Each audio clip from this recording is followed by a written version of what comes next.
Donc ce que je vais, m'efforcer, d'illustrer aujourd'hui, c'est que la notion d'accident prend un sens, structurant et pas seulement déstructurant dans le domaine de l'écologie scientifique et dans celui du numérique, et que donc en nous appropriant ce sens positif, constructif de l'accident en tant qu'architecte, qu'urbaniste ou plus largement en tant que concepteur, nous pouvons explorer des méthodes de conception nouvelles. Donc à l'atelier bionumérique, nous y voyons des pistes pour faire entrer en résonance nos démarches de projetation et le vivant, les écosystèmes complexes que nous habitons. Donc je disais que, un peu comme, dans une, mise en abîme, mon propos, va avoir en toile de fond 2 accidents, contemporains majeurs, celui lié à l'écologie et celui lié au numérique.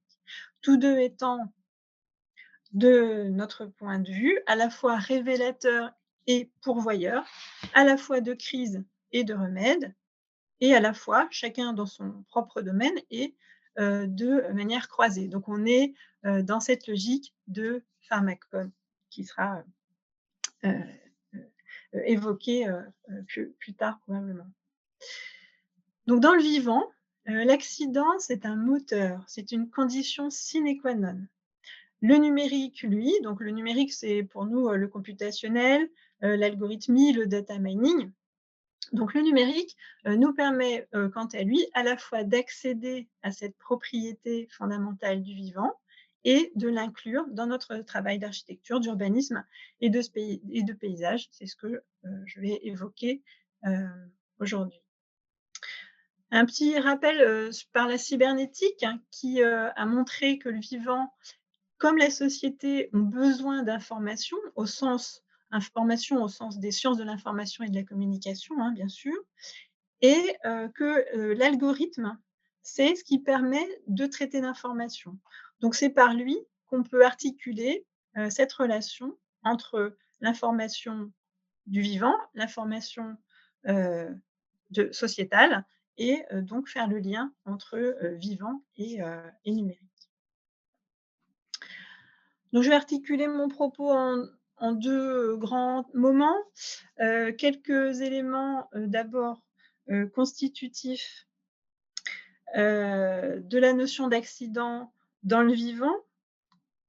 Et je vais illustrer, ces incidences sur le rôle du numérique dans la démarche de conception à partir d'œuvres d'artistes, qui sont des artistes que nous avons invités pour l'exposition Arts écosystémiques, architectures algorithmique, hein, qui se tient actuellement à Paris et dont nous sommes avec Jean Mageron commissaire. Et donc je vais illustrer cette première partie sur des bases artistiques parce que, on peut se souvenir que l'art a souvent devancé, l'architecture dans la prise en considération des paradigmes nouveaux, et on a l'exemple récent de l'art moderne par rapport à l'architecture moderne. Et puis ensuite, je vous présenterai un ensemble d'exemples de la manière dont nous explorons cette idée, donc à travers différents domaines et différents projets, en commençant par une œuvre hybride entre art et architecture, donc qui est, produit de l'atelier Bionumérique, par des travaux de recherche, des travaux de concours et des travaux pédagogiques. Donc d'abord, on peut se demander, pour un architecte, pour un urbaniste, qu'est-ce que ce serait que, l'accident?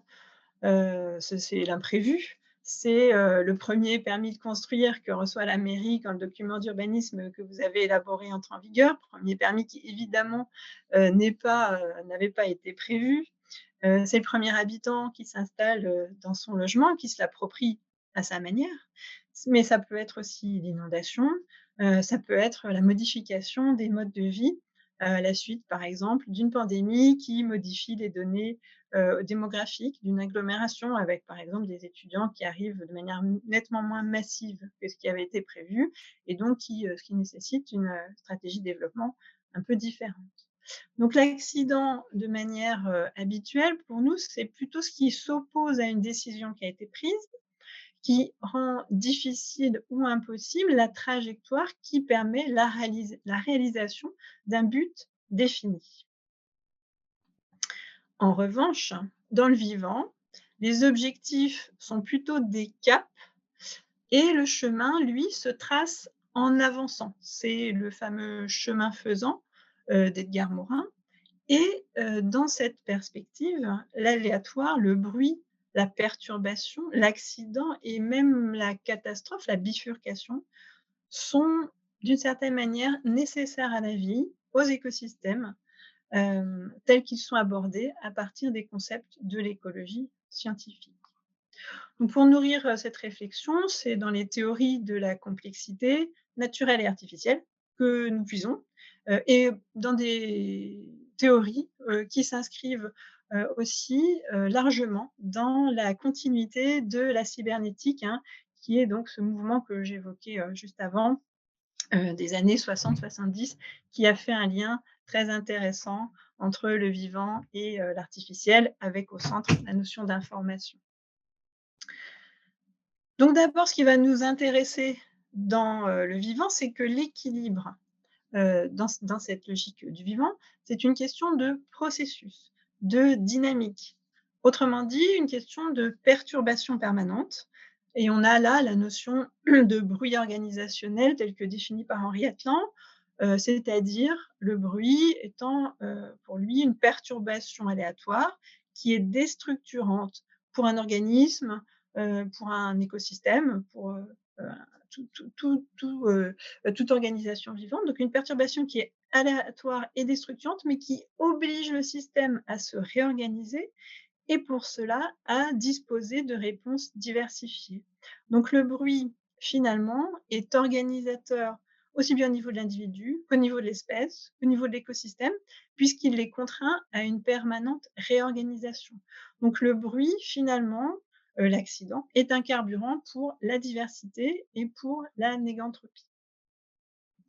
L'exemple type, de l'équilibre dynamique que nous connaissons tous, c'est le modèle proie-prédateur, où les populations de chacune des espèces s'entre-régulent par alternance de régulation, donc par rétroaction positive ou négative. Donc c'est un exemple qui est assez, connu donc d'équilibre dynamique dans les écosystèmes, vivants. Donc pour rentrer, à la fois doucement et de plain-pied dans le monde de la création, telle qu'elle nous intéresse à l'atelier bionumérique, c'est-à-dire la création qui revisite ses fondements à partir des principes fondamentaux du vivant comme celui de l'équilibre dynamique, je vais, commencer, comme je vous l'ai dit, à illustrer mon propos avec des œuvres d'artistes, donc et notamment d'artistes qui sont présentés dans, l'exposition, dont je vous parlais. Donc à commencer à propos de cet équilibre dynamique de, un travail de Sophie Lavaux, donc que nous avons invité pour l'exposition et laisse qui nous livre un tableau en équilibre instable. À tout moment, on a un équilibre des formes, alors sous différentes, différents types, hein. Ici, c'est un aspect, parmi d'autres. Je vais vous en montrer d'autres pour que vous ayez un aperçu. Donc on a un tableau qui est en équilibre instable, c'est-à-dire qu'à tout moment, on a un équilibre, des formes, des couleurs, des brillances, des proportions, mais c'est un équilibre qui est redéfini à chaque instant. Donc là, la notion de mode génératif est, très explicite. Le tableau que nous avons sous les yeux, il n'est pas dessiné tel quel, par l'artiste.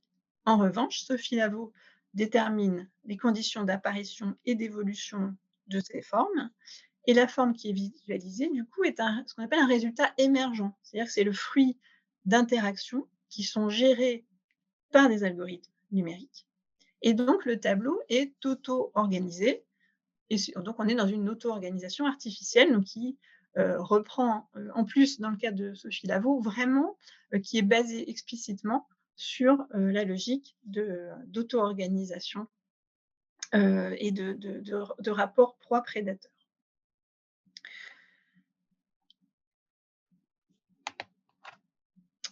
Cette auto-organisation, c'est une propriété qui permet que les systèmes vivants donc soient capables de résilience, cette fameuse résilience dont on entend, beaucoup parler.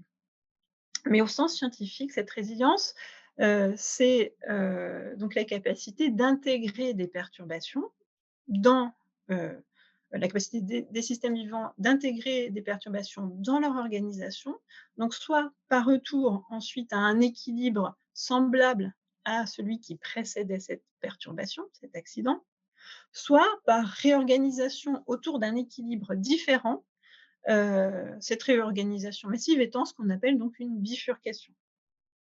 Cette capacité de régénération, d'adaptation nous intéresse aussi parce qu'elle est visible à différents niveaux, des écosystèmes, du micro au macro. Elle provient également, du phénomène d'émergence où, ce qui est perçu et organisé à un niveau global supérieur est issu des interactions simples et locales qui ont lieu au niveau inférieur. Donc comme le dit, c'est la notion, que reprend, Edgar Morin quand il dit que le tout est à la fois plus et moins que la somme des parties. C'est aussi, cette notion, fameuse du bottom up. Donc là aussi, cette idée d'interaction, comme concept fondamental, a trouvé, très vite un outil privilégié dans la simulation algorithmique. On a ici, un des premiers essais, de cette nature, qui sont les BOIDS, donc de Craig Reynolds, qui date de, 86 et c'est une simulation à but, scientifique. Donc qui permet,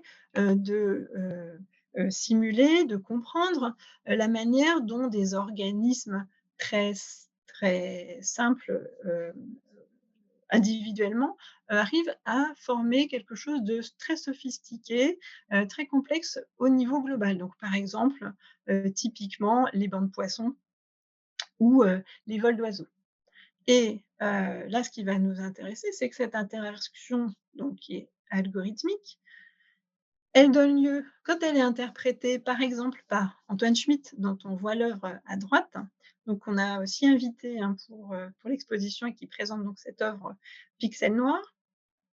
Quand Antoine Schmitt s'empare de ces logiques-là, ça donne lieu à des œuvres qui sont, tout à fait marquantes par leur poésie, et qui sont tout à fait, fascinantes et j'allais dire un peu addictives. Donc ici, Pixel noir met en scène de manière générative, c'est-à-dire émergente, donc non programmée en tant que telle, en tant que résultat, par l'artiste, donc met, en scène cette organisation complexe de pixels blancs qui donc entretiennent des relations d'attirance entre eux et vis-à-vis donc de cette, toile noire. Donc on voit bien, comment cette notion, d'émergence et de rapport à la perturbation aléatoire peut devenir inspirante en termes de conception et donc de rapport aussi, à l'algorithme. Une autre, dimension qui est très inspirante pour nous, c'est que cette capacité d'adaptation, de résilience, elle est notamment le fruit d'accidents qui sont petits mais qui sont nombreux et ces accidents sont notamment des mutations génétiques. Accidents, génétiques qui sont nécessaires dans le vivant parce que ce sont eux qui génèrent de la nouveauté et donc de la diversité, et qui sont, accidents qui sont aussi, amplifiés et démultipliés bien sûr par l'hybridation, la reproduction sexuée. Ces nouveautés sont, donc dans le vivant majoritairement, neutres ou non viables, c'est ce qui est intéressant aussi. C'est-à-dire que, comme on le sait, la nature et la vie, évoluent par essai-erreur avec un nombre considérable de ratés. La vie est essentiellement, une histoire de mort.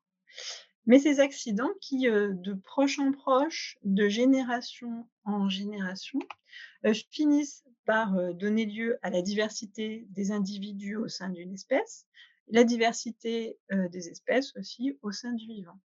Donc là, ce que nous on relève, c'est que c'est le petit accident au niveau génétique ou au niveau de l'espèce, donc la mutation, la naissance d'une forme, nouvelle, c'est ce petit accident qui va créer les conditions de résilience face à l'accident qui advient au niveau macro, donc au niveau de l'espèce ou au niveau de l'écosystème.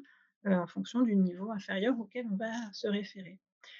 Et donc pour nous, la, leçon ultime, ici, c'est donc que les formes du vivant sont des résultats. Les formes que nous avons sous les yeux aujourd'hui, sont des résultats, à un moment donné, d'un processus ou plus exactement d'un ensemble de processus. Donc c'est quelque chose qui est, voilà, dont on a une photographie aujourd'hui, mais qui est, un processus. Et dans ce processus, ce qui joue un rôle majeur, c'est l'accident. Et donc ces formes sont, au final, le résultat de modes génératifs complexes, modes génératifs qui sont en partie basés sur une sélection, une évolution par essai-erreur. Chose que le numérique permet très bien de, comprendre, de simuler et surtout pour nous, de reproduire dans, différents, types de travaux. Travaux, notamment, comme ceux de Miguel Chevalier, donc là aussi lui aussi bien sûr nous avons invité, pour, l'exposition, à Paris, où il présente, cette œuvre, qui s'appelle Transnature et donc qui est basée, sur l'idée d'une nature qui nous est donnée à voir, nature, poétique, hein, qui est initialiste et qui ensuite, se développe au gré des hybridations qui naissent de la rencontre, là aussi aléatoire, des plantes qui apparaissent et donc grâce à l'algorithmie, les formes que nous percevons, que nous voyons sur, cette œuvre Transnature, ces formes, elles sont cadrées fortement, elles sont d'une certaine manière définies ou méta-définies par l'artiste, mais leur matérialisation précise, telle que nous le voyons là, est générée en temps réel, sous nos yeux, grâce à cet encodage numérique qui est d'ailleurs spécifiquement, hein, bien sûr développé par, un spécialiste, de la programmation, qui, fait partie de l'équipe de Miguel Chevalier. Donc, une hybridation, un, une diversité, de l'aléatoire qui est, pris dans le vivant et injecté dans ce vivant, artificiel que propose Miguel Chevalier et qui donne lieu à un univers poétique qui est, d'une certaine manière, auto-organisé. Donc, pour reprendre ces notions, qui nous intéressent, dans le vivant, on est donc, de la cellule à l'écosystème, un vivant qui est construit sur l'adaptation à l'aléatoire, à la déstructuration et ce qui permet ça, ce qui permet de lutter contre l'entropie, c'est que le vivant est un processus. Processus donc d'auto-organisation, le global émerge du local, d'éco-organisation, les interactions avec le milieu sont structurantes et surtout de réorganisation, c'est-à-dire que, le vivant est contraint, mais c'est ce qui fait sa force aussi, de se réorganiser en permanence et c'est ce qui amène les notions d'équilibre dynamique et de résilience. Donc autant de propriétés qui, comme nous l'avons vu avec les œuvres artistiques, interrogent la manière de projeter, de créer et qui, dans le même temps, se logent de manière privilégiée dans l'algorithmie, dans la computation, dans le paramétrique. Donc, comment, à notre tour, nous approprier ces notions en tant qu'architecte, qu'urbaniste, que paysagiste? Qu'est-ce que ça fait à nos méthodes de conception? C'est ce que je vais, illustrer maintenant avec des travaux, hem, de l'atelier bionumérique. Le bionumérique, quelques mots dessus, très, très bref. Hem, le bionumérique, donc qui est une notion, qu'on développe avec Jean Majerans, c'est, on pourrait le définir comme cette convergence du point de vue des méthodes entre le vivant et le numérique. Voilà et c'est quelque chose donc qui se situe, comme je disais tout à l'heure, dans la droite, lignée, avec, bien sûr les actualisations possibles, avec le recul et puis avec, avec le contexte contemporain, mais en tout cas dans la lignée de, la cybernétique. Donc c'est vraiment cette convergence du point de vue des méthodes entre le vivant et le numérique qui nous passionne. Donc je vais commencer par vous parler de cette œuvre, qui est, l'œuvre bionumérique complexe, qui a été produite par l'atelier bionumérique, Jean Majeran et moi-même, et avec, la participation, d'étudiants, notamment Lydia Aït Saïd, Corentin Boiteau, Alicia Rosé-Rivière, Mathilde Savador, Philippe Soubine, donc qui sont des étudiants, en architecture de différentes écoles. Cette œuvre que nous avons sous les yeux, il faut la voir comme enfin, elle fonctionne comme un écosystème d'objets, ou plus exactement comme un écosystème d'algorithmes qui s'actualisent dans différentes conditions de matière et de vocabulaire. Donc ici, de la gauche vers la droite, du plus naturel au plus artificiel, du plus naturel au plus urbain et architectural. Et donc, je disais dans des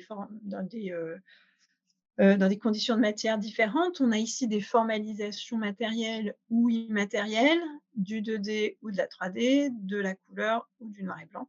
Et donc c'est une œuvre aussi, qui travaille sur la proximité et une forme d'écosystémie entre les différents domaines de la création puisque, on passe de choses, qui ont plus à voir avec l'œuvre d'art à des choses qui ont à voir avec le territorial, l'architectural, et l'urbain.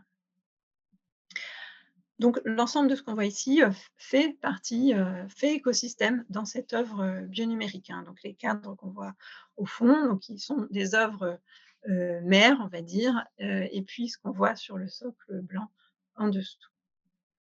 Et donc cette œuvre, on peut en dresser, l'arbre, phylogénétique, un petit peu une sorte d'arbre, généalogique, mais qui serait plus, un arbre, de relations entre des espèces. Donc, on a des algorithmes, comme je disais, qui passent d'une génération à l'autre en s'hybridant entre eux. Donc ça crée une diversité algorithmique et formelle qui est de plus en plus importante. On est dans cette logique de négantropie et on introduit des accidents génétiques sous forme de mutation ou sous forme aussi, à certains moments, d'inclusion d'un génome algorithmique dans un autre, qui est un processus qu'on trouve, dans la nature. En supplément, l'information, donc la prise de forme des algorithmes dans des matériaux différents, provoque des adaptations qui sont soit mineures, comme, quand on passe, du 2D informatique au 2D papier ou, à certains moments des adaptations qui sont plus, importantes, donc là on est plus dans une résilience ou des mutations qui sont plus radicales, donc là on va être plus dans l'ordre de la bifurcation, comme quand on passe d'un 2D peint, en couleur, donc les œuvres mères qu'on voyait dans les cadres, suspendus, à du 3D, monochrome en béton ou encore quand on passe, d'un 2D numérique à un 3D, matériel. Donc ici, on retrouve le bruit, l'accident, la bifurcation, donc dans ce passage à des conditions radicalement différentes, donc qui sont, bruit, accident et bifurcation, générateurs de, cette œuvre et de son développement. Donc c'est une œuvre aussi qui est, en permanent développement, qui, vit, et qui, tant qu'elle peut évoluer, évolue, et reste d'une certaine manière, vivante. Ici, l'œuvre comporte aussi des parties, immatérielles sur laquelle je fais un petit zoom et ces parties immatérielles déclinent en leur sein différents paramétrages, et permettent d'explorer la capacité de générativité de ces paramétrages face à des perturbations aléatoires. Donc ici, la simulation à partir de mêmes algorithmes, mais qui sont plongés dans des circonstances qu'on peut faire varier. Le même algorithme donc génère des formes qui sont diversifiées, donc on retrouve, ce rapport à l'aléatoire et heu, à, au contenu algorithmique qui permet de s'adapter à cet aléatoire. Un autre exemple que je voudrais, présenter, c'est, celui-ci où nous avons exploré, L'application de l'auto-organisation, donc de l'équilibre dynamique a des propriétés émergentes sur de l'urbanisme. Donc un plan d'urbanisme, conventionnellement, doit se dérouler de A à Z. Pour être achevé, il doit remplir les objectifs, qui lui sont assignés et il doit entretenir avec son environnement des relations qui ont été voulues. Mais souvent, entre la prise de décision et la réalisation complète du projet, si c'est un projet qui est un petit peu complexe, c'est l'environnement initial a changé et les objectifs, potentiellement et même souvent, nécessitent d'être, ajustés. C'est un petit peu l'accident, habituel, de l'urbaniste dont je parlais tout à l'heure. Ici, ce qu'on a testé, c'est qu'en raisonnant en termes de processus d'auto-organisation, donc en se basant sur des mécanismes de type automate cellulaire, hein, qu'on voit ici. Donc en fait, on a détourné, un automate cellulaire. Ici, à tout moment, le système est équilibré. À tout moment, il peut s'ajuster aux modifications qui interviennent dans son environnement, qu'ils soient proches ou plus lointains, et à tout moment, la révision des objectifs peut être, est possible et en concertation évidemment avec le plus grand nombre.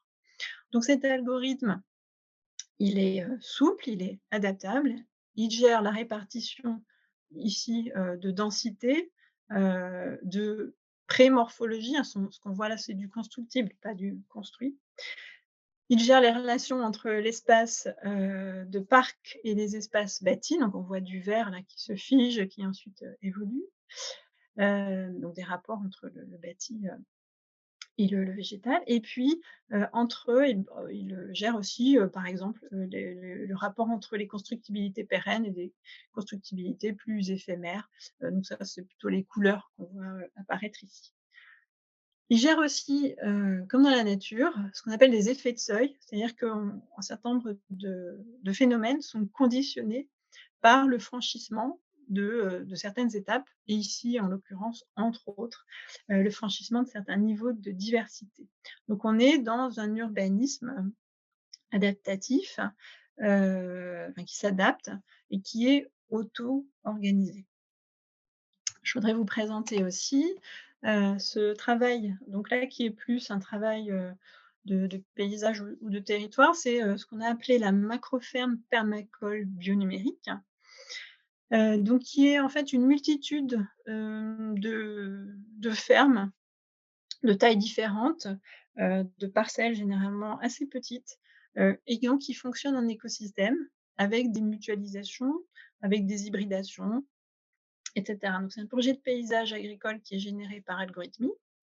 C'est-à-dire que la forme, qu'on a ici, elle est le résultat de la mise en place d'un équilibre dynamique qui intègre donc une multitude de paramètres, qui soient macro ou micro, comme, le pH du sol, sa capacité de drainage, l'historique des cultures, le relief, l'exposition au soleil, la diversité, des types de situations écologiques, hein, donc en somme, mais aussi la possibilité de travail à la main ou de travail, plus, automatisé, et toutes les contraintes, liées à la vie, sur cette ferme, donc qui sont intégrées.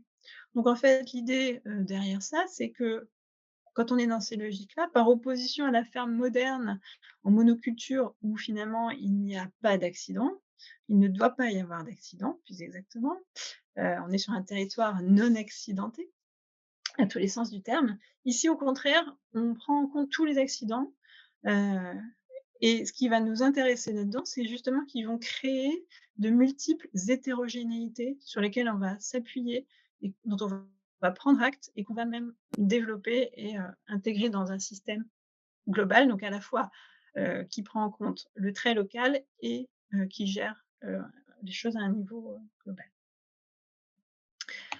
Ces notions-là sont aussi, des notions qu'on, propose à la réflexion pour les étudiants.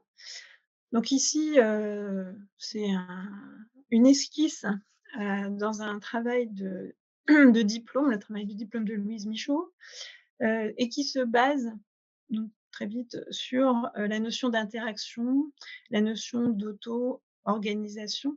Donc ici, cette esquisse, Elle est générée par un système algorithmique, qui introduit bien sûr une dose, d'aléatoire et qui en fait simule, la rencontre entre différents comportements.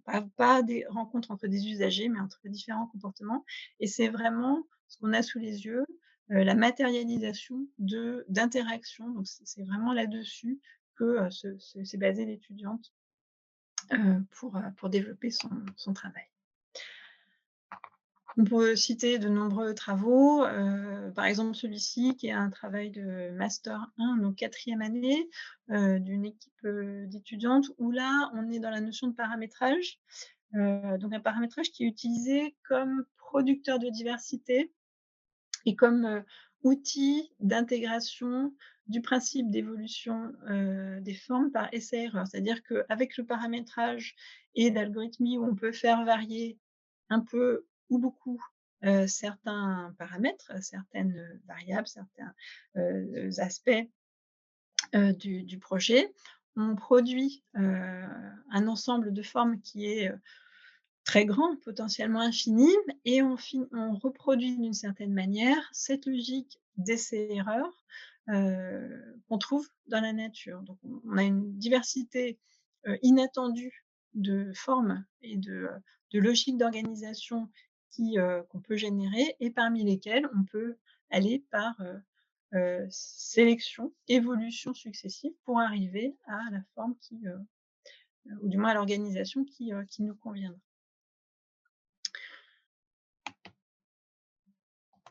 Donc, pour conclure, en travaillant sur cette question d'accident, nous, ce qui nous semble, c'est que Paul Virilio met en évidence une notion qui est vraiment une notion, incontournable dans le paradigme contemporain, ce paradigme numérico-complexe qui se fait jour.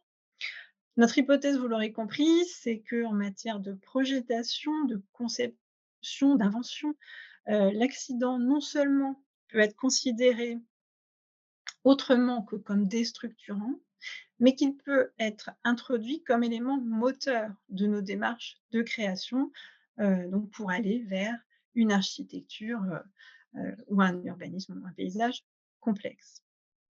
Pour faire écho à la question que posait, Thierry Pacaud en introduction tout à l'heure.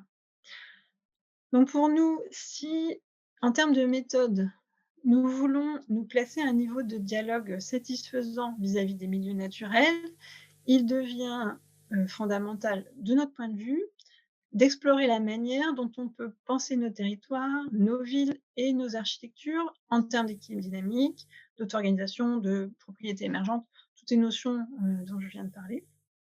Bref, en termes de processus. Et pour nous, ça signifie dans le même temps et de manière indissociable de s'emparer de l'algorithmie, du paramétrique et du computationnel qui ont un rôle essentiel dans la pérennité même du vivant.